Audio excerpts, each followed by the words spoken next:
दिल्ली के deputy CM Manish Sisodia के घर जैसे ही रेड लगी तो वो दिखाने लगे सोशल मीडिया में आकर कि देखिए, हमारी एक तरफ जहां स्टडी मॉडल को अमेरिका में सराहा जा रहा है, न्यूयॉर्क टाइम के फ्रंट पेज पर हमें दिखाया जा रहा है, वहीं दूसरी ओर भारत की केंद्र सरकार हमें यहां पर जेल में डालने की कोशिश कर रही है और ये सिर्फ और सिर्फ राजनीति है।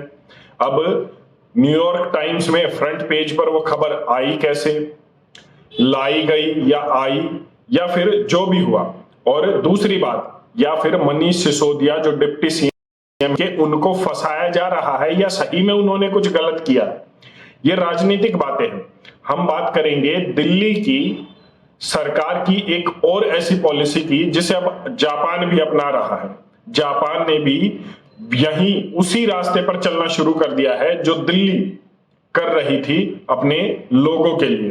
एक बार बात कर लेते हैं उस पॉलिसी के बारे में कि जापान अब कैसे अरविंद केजरीवाल और उनकी सरकार की पॉलिसी को अपने देश में अपनाएगा।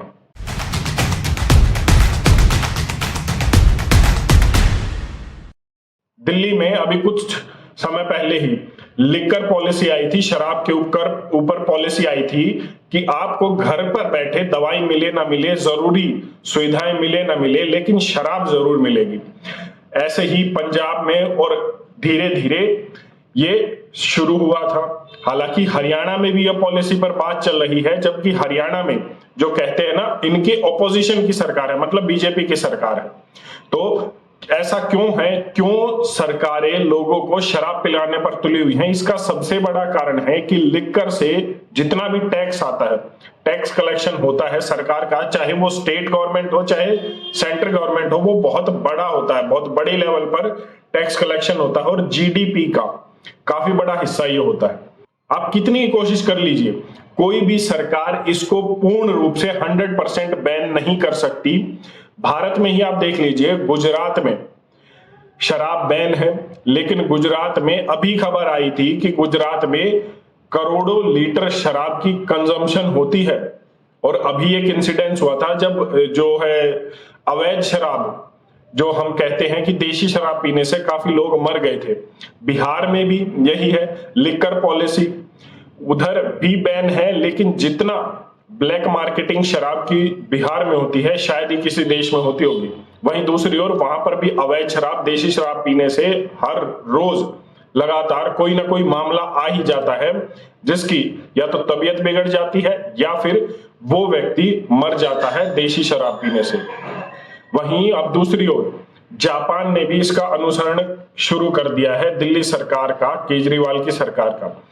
अब उन्होंने नेशनल कंपटीशन ऑर्गेनाइज किया है जापान की सरकार ने कि वो 20 साल से लेकर 30 साल के लोगों का एक कंपटीशन करवा रहे हैं कि आओ शराब पियो, ऐश करो।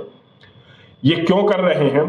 क्योंकि लगातार जापान में शराब का कंजम्पशन घट रहा है, धीरे धीरे लोग इससे दूर जा रहे हैं और उन्हें समझ में आ गया है कि ये कोई अच्छी चीज नहीं है। मतलब आप पूरी दुनिया में देख लीजिए, जापान के जो लोग हैं वो बड़े ही सेंसिबल, मैनर, एटिकेट्स वाले होते हैं और उनमें आपको नेशनलिज्म, पैट्रियोटिज्म जरूर मिलेगा। देश के लिए कुछ कर जाने वाली भावना जापान के लोगों में बहुत है। जापान की जनसंख्या 12 करोड़ है और 12 के 12 करोड़ लोग अपने देश के लिए मर मिटने के लिए तैयार रहते हैं। इसीलिए जापान आज एक सुपर पावर की तरह उभर रहा है। ऑन एन एवरेज जापान में हर साल 1500 से ज्यादा भूकंप आते हैं, बड़े भूकंप भी आते हैं, छोटे भूकंप भी आते हैं। जापान तहस नहस लगभग के लगभग हर साल हो ही जाता है, कोई ना कोई उसका हिस्सा भूकंप की वजह से, नेचुरल कैलेमिटीज की वजह से। लेकिन उन्हें सालों नहीं लगते उभरने के लिए, वो कुछ ही दिनों में उभर जाते हैं और दोबारा से अपनी इकोनॉमी को बूस्ट करने लग जाते हैं। लेकिन अब जहां 2020 में सरकार ये कह रही है कि 1.8% उन्हें टैक्स मिला था अपनी जीडीपी का, जितना भी उनका टैक्स कलेक्शन होता है अल्कोहल से, जो कभी 10 या 15 साल पहले लगभग 4 से 5% था उनका टैक्स कलेक्शन, जो धीरे धीरे आ गया है 1.8% पर। तो अब सरकार चाह रही है कि उनका ये टैक्स कलेक्शन बढ़े अल्कोहल कंजम्पशन से। इसलिए सरकार चाह रही है कि वो अपने यूथ को दारू पिलाएंगे। सोचकर हंसी आ रही है, लेकिन आप यकीन मानिए, कोई भी सरकार हो, पूरी दुनिया में वो शराब के बिना नहीं चल सकती। आज अल्कोहल एक बहुत बड़ा माफिया है। और जापान की सरकार भी, जहां जापान में जो पॉपुलेशन ग्रोथ रेट है वो डिक्लाइन फेज पर है, मतलब जापान अगर आप देखें तो एक यंग देश नहीं है, वहां पर जो ओल्ड एज है वो लोग ज्यादा है और यूथ कम है, और जितना भी यूथ बचा हुआ है उसे शराब पिलाई जा रही है खुद सरकार के द्वारा। आपको जानकर हैरानी होगी कि सरकार भी ये खुद ये कह रही है कि आप आर्टिफिशियल इंटेलिजेंस का जो है सहारा लीजिए, रोबोटिक्स का सहारा लीजिए या वर्चुअल वर्ल्ड मेटावर्स का सहारा लीजिए, लेकिन हमें अल्कोहल की कंजम्पशन बढ़ानी है। वो स्टार्टअप्स को बढ़ावा दे रही है जापान की गवर्नमेंट की कोई भी यूथ अगर ऐसा स्टार्टअप लेकर आएगा जिससे अल्कोहल की कंजम्पशन बढ़े तो वो उनके लिए अच्छा है, और वो उसको एडवर्टाइज करेंगे, उसको मोटिवेट करेंगे। सोचकर हैरानी जरूर हो रही है, पूरे देश में या भारत में ही देख लिए, जहां एक तरफ यूथ दारू शराब पीने से बाहर नहीं आ रहा है, वहीं जापान के लोग जो शराब नहीं पी रहे हैं, जो यूथ वहां का शराब नहीं पी रहा है, तो सरकार चाह रही है कि उन्हें शराब पिलाए। इसके लिए कंपटीशन हो रहे हैं, जगह जगह प्रमोशन हो रहा है, एडवर्टाइजमेंट हो रही है, और जैसे तैसे करके सरकार इस टारगेट को अचीव कर ही लेगी, क्योंकि सरकार चलती है पैसे से, और पैसा आपको शराब ही देगी। उससे एक और इकोनॉमी बूस्ट होगी। जब शराब पी के बीमार पड़ेंगे तो फार्मास्यूटिकल इंडस्ट्री, हॉस्पिटल की इंडस्ट्री चलेगी। भारत में बताया गया कि जब कोरोना काल था तो लोग घरों में रहे तो शराब पी उन्होंने, शराब का कंजम्पशन बढ़ा।